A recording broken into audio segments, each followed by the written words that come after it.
Biz har kuni uxlaymiz, ham kechda tush ko'ramiz. Biroq bu proses haqida uncha ko'p narsa bilmaymiz. Aniqrog'i, nega tush ko'ramiz haqida. Bilasizmi, mi uxlabatir deb o'ylaganingizda, tekrardan ol ko'p ishlabatirgan bo'ladi. Inson umri davomida o'rtacha 6 yilni tush ko'ruga sarflaydi. Biroq da bizlar ne uchun tush ko'ramiz? Ham ko'rgan tushlarimiz neni anglatadi? Nega ayrimlarini eslaymiz, al boshqalarini bo'lsa uluma unutamiz. Bugungi videomiz ayni o'si haqida bo'ladi. Agarda bu ma'lumotlar sizga qiziq bo'lsa, videomizni oxirlashiga ko'ring. Ham kanalimizga a'zo bo'ludi unutmang. Bu Aydin kanalining yangi soni. Men Aygul. Agarda siz tayin bo'lsangiz, boshladik.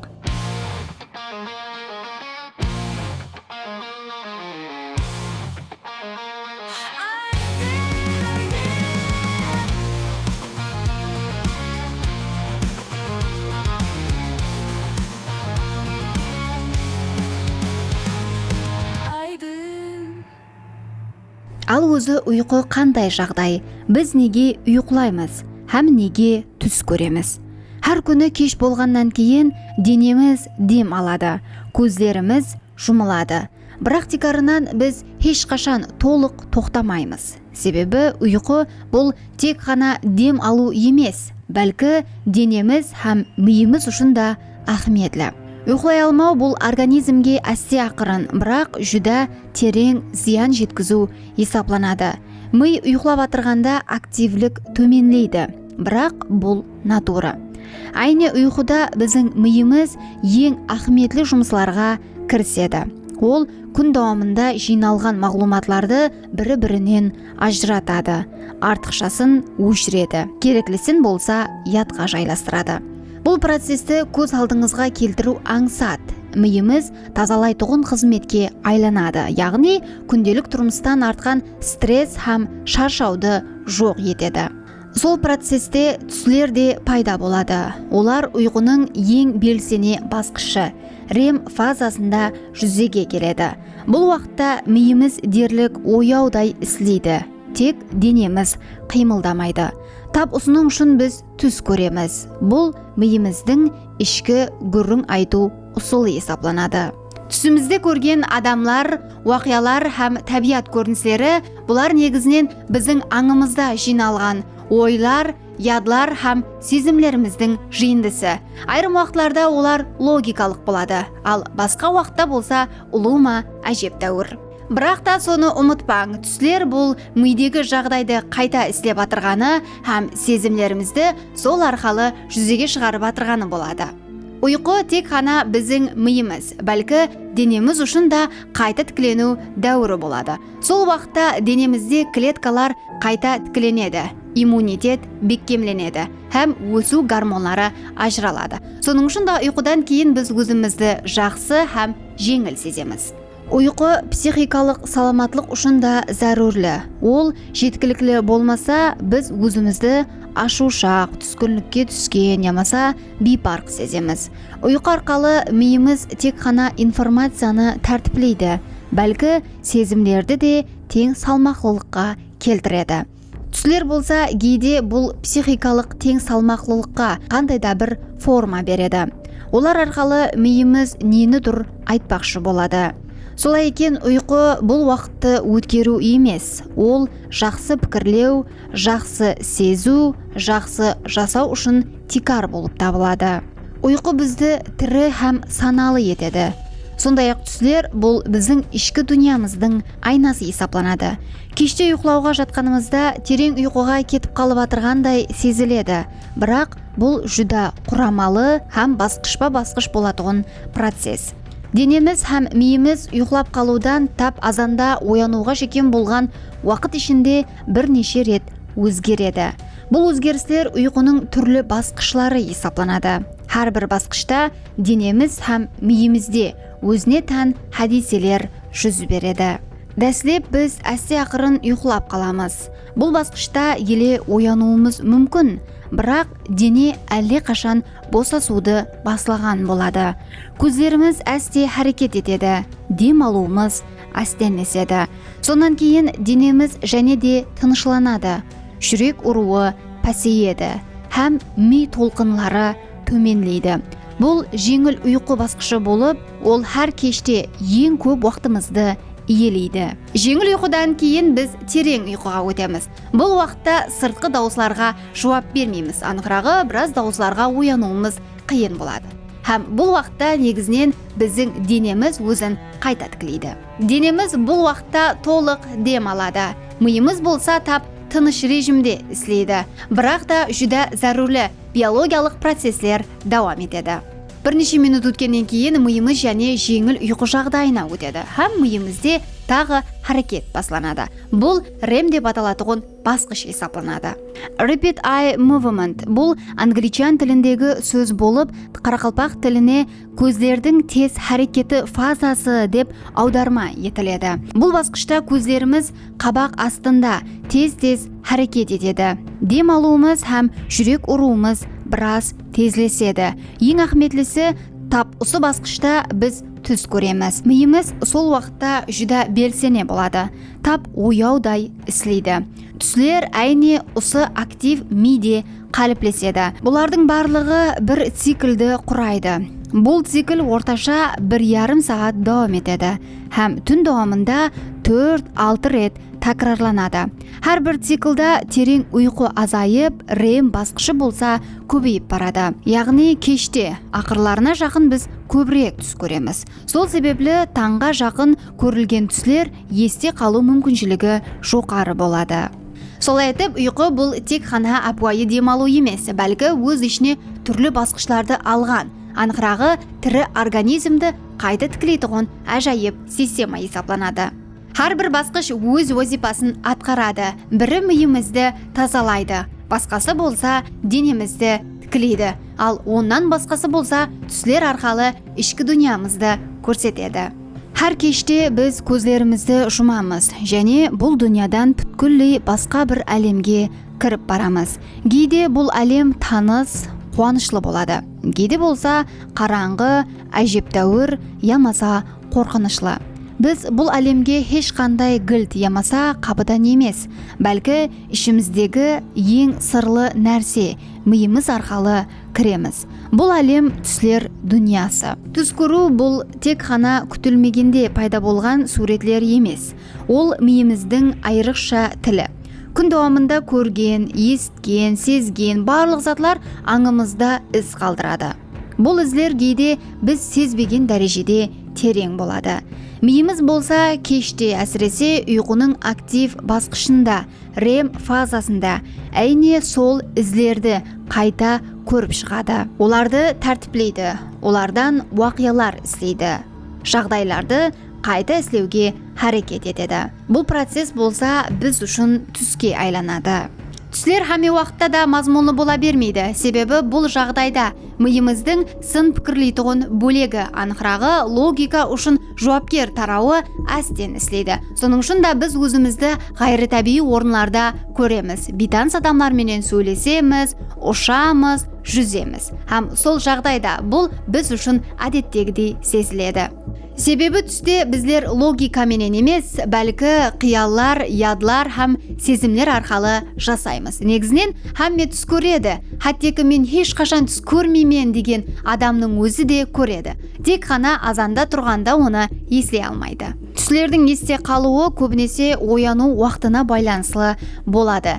Егер кімдір REM басқышында оянса, ол түсті еслеп қалады. Егер ол терең ұйқыдан оянса, түс жоғалып кетеді.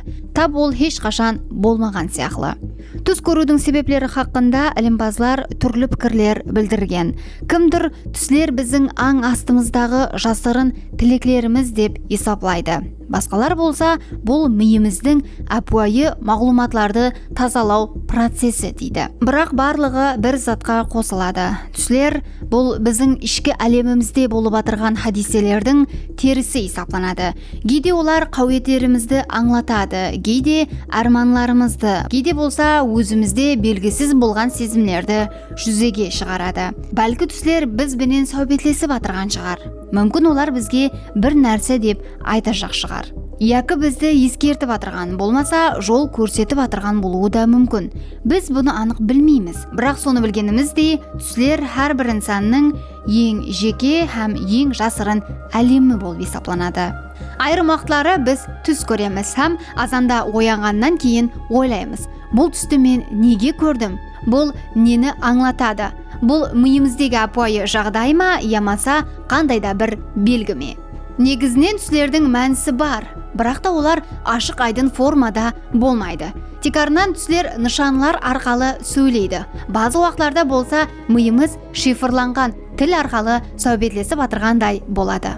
Түслерде көп нәрсе біздің ішкі жағдайымызбенен байланысты болады. Мысалы, егер кімдір сізді қуып атырған түсті көрсеңіз, бұл реал тұрмыста кейбір нәрселерден жауапкершілік, қарар ямаса қауетерден қашып атырғаныңызды білдіруі мүмкін. Ал түп мәнісінде сізді қуып атырғаны емес, бәлкі сіз неден тұр қашып атырған болуыңыз мүмкін. Кейде су хақында түс көреміз. Бұл тыныш теңіз суы болуы мүмкін. Бұл жағдайда рухи жағдайыңыз ямаса жүрегіңіздегі тынышлықты аңлатады. Бірақ егер су ылайлы, толқынлы ямаса сіз оған шөгіп атырған болсаңыз, бұл ішкі тынышсызлық, түсініксіз сезімлер ямаса тұрмыстағы машқалаларды көрсетуі мүмкін. Сондай-ақ көбінесе біз өзімізді бейтаныс орынларда көреміз. Бұл миымыздегі жоғалғанлық сезімін аңлатады. Тұрмысымызда не қылуды білмей атырған ямаса жол таба алмай атырған жағдайларда сондай түслер көріледі. Түслерде ұшу, төменге құлау, ұшасу, өлім, туылу, бұлардың барлығы реал тұрмыстағы өзгерістер, өсу, қауетер һәм үмітпенен байланысты. Олар логикалық жақтан емес, сезімлер арқалы сізге нені дұр айтажақ болады. Ең қызық тарапы, түслер әркімде әр түрлі мәніс аңлатады. Себебі түслер ұлымалық тілменен емес, бәлкі сіздің тәжірибелеріңіз, еслеулеріңіз һәм ойларыңыз арқалы қалыптасады. Мәселен, ит кімлер үшін дұр садықлық белгісі болса, ал басқалар үшін қауіп дерегі болуы мүмкін. Сол себеплі түслерді түсіну үшін дәслеп өзіңізді, ішкі жағдайыңызды һәм тұрмыстағы өзгерістеріңізді анализ етуіңіз керек. Себебі түс бұл сіздің ішкі жағдайыңыздағы меніңіз есептелінеді. Ол сізді алдамайды. Керісінше сіздің ішкі жағдайыңызды жақсы сезеді. Түслер мұдамы нені дұр білдіреді. Кейде сізді жұбатады, базыда болса сізге нені дұр еслетеді. Оларды естен шығармау, оларды тыңлау, сезу бұл өзін естудің ең терең формасы болып табылады. Түс көреміз. Айрым уақытлары ол соншелі реал, соншелі тәсірлі болады. Оянған уақытымызда жүрегіміз тез ұрып кетеді. Бірақ арадан бірнеше минут өтсе, ол түс жоқ болып кеткендей болады. Есіңізде болса тек бөлек-бөлек суретлеулер қалады. Кейде болса еш нәрсе қалмайды. Тап түс көрмегендей болып қаласыз. Неге сондай? Өйткені ол миымызде жүз берген уақия емес пе? Біріншіден, түслер миымызде тап ят сияқлы жаратылса да, олар басқа ұсылда сақланады. Апайы тұрмыстағы уақияларды біз логикалық ізбе-ізлікте, себеп һәм нәтиже шынжырында еслейміз. Түс болса бұнда емес. Онда логика, уақыт һәм тәртіп жоқ. Миымыз болса әйне тәртіплі затларды еслеп қалуға көніккен. Осының себебінен түс миде ұзақ қалмайды. Ол тап хауаға жазылған сөзлер сияқлы тез тарқап кетеді. Екіншіден, біздің ятпенен байланысты ми бөлімлеріміз, әсіресе хиппокамп деп аталатын орын, REM фазасында онша актив болмайды. Әйне хиппокамп жаңа мағлұматларды сақлап қалуға жауап береді. Түслер болса REM фазасында жүзеге келеді. Солай екен түсті қалыптастыру активлескен болса да, оны еслеп қалу үшін кереклі механизм ұйқы режимінде болады. Сол себеплі біз түсті сеземіз, бірақ оны сақлап қала алмаймыз. Тағы бір себеп ояну ұсылы. Егер сіз түс көріп атырған уақытта күтпегенде оянсаңыз, ықтимал сіз ол түсті еслеп қаласыз. Себебі ол миыңызде еле актив болған болады. Бірақ егерде сіз терең ұйқыдан басқыш оянсаңыз, бұл аралықта түс миыңызден аз-аздан өшіп кетеді. Сонымен бірге инсан өзі үшін зарурлы деп есепламаған нәрсені де еслеп қалуға харекет етеді. Түслер болса көбінесе аралас, әжептәуір һәм тұрмысымыз менен байланыслы емес сияқты сезіледі.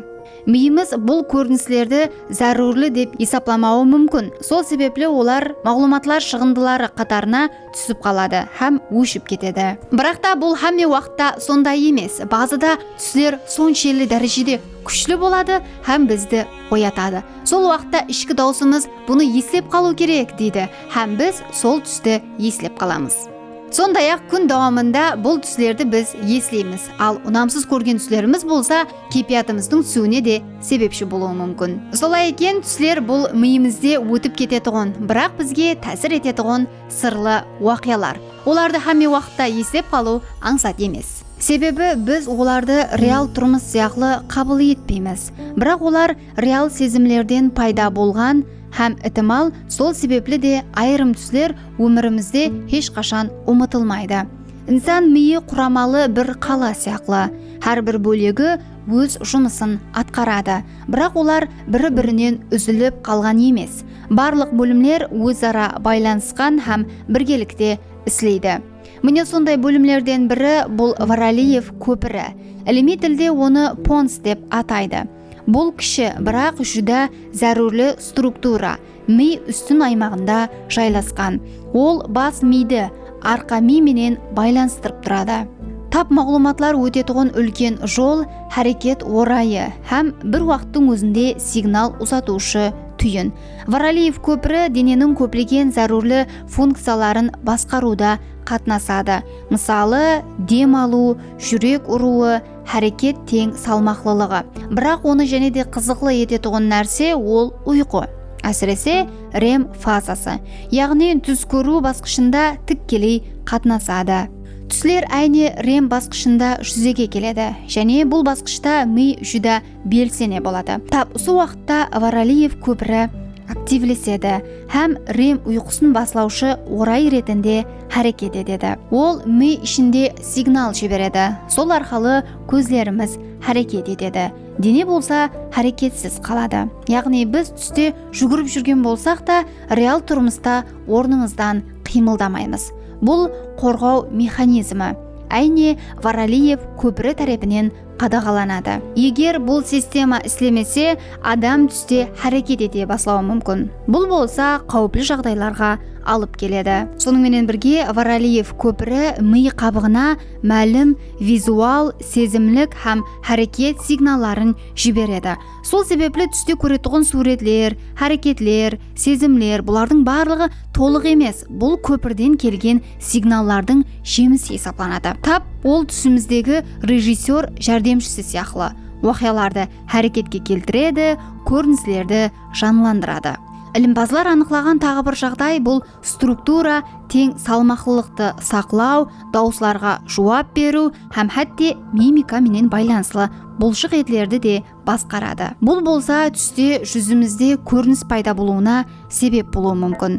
Біз ұйықтап отырған болсақ та жүзімізде күлкі, таңлану, ямаса қауетер нышанлары пайда болуы әйне сол ми орайларының ұйқас істеуі себеплі есептелінеді. Варалиев көпір деген атын толық ақылайды. Ол мидың түрлі бөлімдері арасында мағлұматлар алмасуын тәмінлейді. Ұйқының ең сырлы һәм хайран қалдыратұғын басқышы, яғни түс көру тап осы структураның қатнасуы менен жанланады. Ол болмаса біз түс көрмей қоюымыз, ямаса көрген түсіміздегі уақиялар денемізде реал әрекетке айлануы мүмкін еді. Солай екен бұл кіші көпір біз түсте қалуымыз һәм оянып тағы бұл дүнияға сау саламат қайтуымыз үшін зәрур болған тикарғы буын болып табылады. Кейде адам түсінде қандайда бір әжептәуір жағдайларға дұс келіп қалады. Һәм ішінде бір дауыс бұл түс қо дейді. Ол сонда түсініп жетеді. Ауа, мен қазір түс көріп жатырмын. Енді қалеген нәрсемді істеуім мүмкін. Ол ұшады, диолар арасынан өтеді, арманларын әмелге асырады. Бұл жағдай іліми тілде саналы түс, ямаса lucid dream деп аталады. Ауа, адам кейде өз түсін басқару да мүмкін. Саналы түсіне дейтұғын болсаңыз, ол сіз түсте екеніңізді аңлататұғын жағдай. Бұл жүда қызық. Бір уақыттың өзінде ұйқылап атырсыз, һәм сергексіз. Бұл жағдайды сіз тек көріп атырғаныңыз жоқ. Сіз таңлап та атырсыз. Нені көруді, қай жерге баруды, кімменен ұшырасуды өзіңіз белгілейсіз. Бұндай түслер көпшілікте пайда болады, әсіресе балалық уақытта. Бірақ та оны үйренсе, саналы түсті шақыру һәм басқару мүмкін. Айырым адамлар оны әр күні кеште басқаруды үйренеді. Яғни, апайы шынығулар іздеп. Мен түсім екенін еслеймен. Мен түсім екенін аңлайман деп такрарлайды. Бірақ оянғаннан кейін бәрібір тез ұмытып қояды.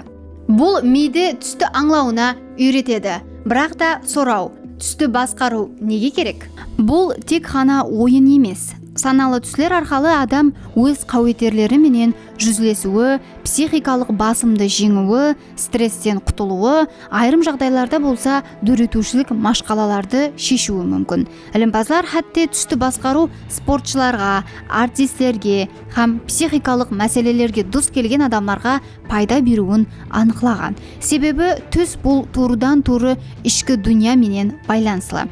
Егер сіз бұл байланысты аңласаңыз, оны басқару да қолыңыздан келеді. Бірақ бұл әмме үшін аңсат емес. Көпшілік түсінде екенлігін білуі менен оянып кетеді. Себебі ми сергектілік һәм ұйқы арасындағы нәзік шекарада тұрады. Егер жүдә хаулығып жіберсеңіз, бұл нәзік тең салмақтылық бұзылады. Соның себебінен түсті басқаруды үйрену, уақыт, ітібар һәм сабыр талап етеді. Соған қарамастан, әрбір инсанда бұндай мүмкіншілік бар. Түс бұл жабық қапы емес, ол ашылуы мүмкін. Егер де сіз бұл сіздің түсіңіз екенін аңласаңыз, онда өзіңізді еркін һәм өз меніңізбенен жасауыңыз мүмкін. Әр күні кеште адам жұмыслары көп болғаны, кеулі тынышсыз болғаны, ямаса басқа да себеплерге көре кеш ұйқылау мүмкін. Бірақ та бұл процесс 1-2 күн дауам етсе, біз өзімізді шаршаған һәм басымыз ауырғандай сеземіз. Бірақ та бұл жағдай тек қана денемізге емес, бәлкі түслерімізге де тәсір етеді. Ұйқысызлық біздің түс көру тәрізімізді, бәлкі түслер мазмұнына да тәсір етуі мүмкін. Организм бізді қорғауды жақсы біледі. Егер бірнеше күн дауамында терең һәм сапалы ұйқыламасақ, миымыз бұған жауап қайтарады. Ұйқыға кеткен уақытымыз ол жойтылған ұйқыны қаплауға әрекет етеді. Нәтижеде біз туырдан туыры рем басқышына, яғни түс көретұғын жағдайға өтеміз. Бұл өлімде ребонд деп жүрітіледі. Яғни организм рем фазасын көбейттіріп, артта қалған түс көру уақытын қуып жетеді. Бұның нәтижесінде адам оғада күшлі, тынышсыз түслер көреді. Бұл түслер бір қанша жанлы, есте қаларлы болады. Көпшілік бұндай уақытта өзін түс ішінде оянғандай алағада жағдайда сезеді. Хәтте кейде түнде бірден оянып кетеді. Жүрегі тез ұрады, дем алуы өзгерген болады. Бұл организмнің үзіліксіз ұйқысызлыққа жауап көрсеткен реакциясы есептелінеді. Ұзақ мүддетлі ұйқысызлық болса, бүткіл түс системасын істен шығарады. Ми түс істеп шығару жағдайын төменлетеді. Бұнда түслер болуы мүмкін, бірақ олар аралас, қысқа, логикасыз болады. Ең жаманы, бұл адамның психикалық жағдайына ұнамсыз тәсір көрсетеді. Ұйқысыз адам депрессияға жақын болады. Уайымлы түслер болса, бұл жағдайды және де күшейтеді. Айырым жағдайларда адам хәтте ояу болған жағдайда да өзінде түс һәм хақиқатлықты ажырата алмай қалады. Кейде адамлар ұйқыда тұрып жүреді, қапыны ашады, хәтте сөйлеседі. Ертесіне болса, бұл хақында еш нәрсені еслей алмайды. Бұл жағдай лунатизм деп аталады. Көпшілік оны фильм ямаса ертекілерден біледі. Бірақ ол тикарынан хақиқат. Лунатизм бұл ұйқы айнуы түрі болып, әдетте терең ұйқы уақытында жүз береді. Ең қызығы сонда, бұл жағдайда адам ояу һәм ұйқы арасында қалады. Денесі әрекетте, бірақ аң еле ұйқыламайды. Сол себеплі ол не істеп атырғанын да аңламайды. Лунатизм көбінесе балаларда ұшырайды, бірақ үлкенлерде де болуы мүмкін. Стресс, шаршау, тынышсыз ұйқы ямаса, хәттегі генетикалық бейімлік бұған себеп болады. Базыда лунатик адам жеңіл әрекетлер етеді. Ұйқылайтұғын орны атрапында жүреді, ямаса отырады. Бірақ ауыр жағдайларда ол көшеге шығуы, текшеден төменге түсуі ямаса өзіне зиян жеткізуі де мүмкін. Сол себеплі бұл жағдайды апуай деп қабылдау емес, бәлкі қадағалау астына алу керек. Лунатизм адамды шаршатады, себебі ол толық ұйқы жағдайында болмайды. Ми дем алмайды, дене әрекет етеді. аң болса еле ояу емес. Бұл организм үшін стресслі жағдай. Осының менен бірге тағы бір әжептәуір, бірақ кең тарқалған жағдай бұл ұйқы паралиші. Оны халық арасында түсте оянып қалу, бірақ қимылдай алмау деп суретлейді. Бұл жағдайда адам оянғанын сезеді, атрапын түсініп жетеді, хаттекі хананы да көреді. Бірақ денесі бүткілдей паралиш жағдайға кіреді. Ол қолын, аяғын, хаттекі тілін де қимылдата алмайды. Ал базада болса дем алуы да қиынласуы мүмкін. Ұйқы паралиші әйне рем басқышында жүз береді. Бұл басқышта денеміз харекетсіз болуы керек. Бұл түстегі харекетлерімізді реал тұрмыста такрарламау үшін табиғи қорғау. Бірақ кейде біз оянамыз, аңымыз іслей бастайды, бірақ дене еле де рем басқышында қалады. Нәтижеде адамлар сергек, бірақ паралиш жағдайда болады. Бұл жағдай бірнеше секундтан бірнеше минутқа шекем давам етеді. Көпшілік бұл жағдайды жын басты, кімдір үстімде отырыпты деп тарифлейді. Себебі кейде бұл паралишлікпенен бірге әжептәуір шауқымлар, басым сезімі ямаса қараңғы мақлұқ көрінісі де келеді. Бұл болса мидың ояу жағдайда болуы һәм түс жағдайы арасындағы қарама-қарсылықтан келіп шығады. Яғни миымыз түстегі көріністерді ояу жағдайға тартып шығарады. Бұл қорқынышлы сезіледі, бірақ физикалық тараптан қауіплі емес. Тек жүдә тынышсыз һәм есте қалатұғын жағдай. Ұйқы паралишіне стресс, ұйқысызлық, жаман ұйқы режимі ямаса тынышсыз орталық себеп болады. Егер ол тез-тез такрарланса, бұл ұйқы генетикасы бұзылғанынан, психикалық зорланудан ямаса хаттекі неврологиялық мәселелерден дерек болуы мүмкін. Ең ақыметлісі адам бұны биологиялық хадисе ретінде қабылдауы керек. Тынышлану, терең дем алу, көздерді тез-тезден ашып жұму ямаса бармақ ұшларын әсте қимылдатуға харекет ету бұл жағдайдан шығуға жәрдем береді. Солай етіп, лунатизмде ұйқы паралиші, ұйқының ішкі механизмлері істен шыққан уақытта жүзеге келетұғын жағдайлар. Бұл көбінесе сырлы көрінеді, бірақ негізінен мидегі құрамалы, бірақ түсініклі процестердің бір көрінісі есептелінеді. Бұл жағдайларды түсіну һәм басқаруға харекет ету өз денеміз һәм аңымыз бенен тіл табысудың бір басқышы есептелінеді. Құласы сондай гәплер. Бүгінгі видеомыз арқылы сіз не үшін түс көруіміз хақында біраз болса да мағлұматқа ие болдыңыз деп ойлаймын. Бүгінгі видеомыз сізге ұнады ма және қандай темаларда видео даярлауымызды қалайсыз? Пікірлеріңізді комментарийде жазып қалдырың. Айдын каналының жаңа санында көріскенше.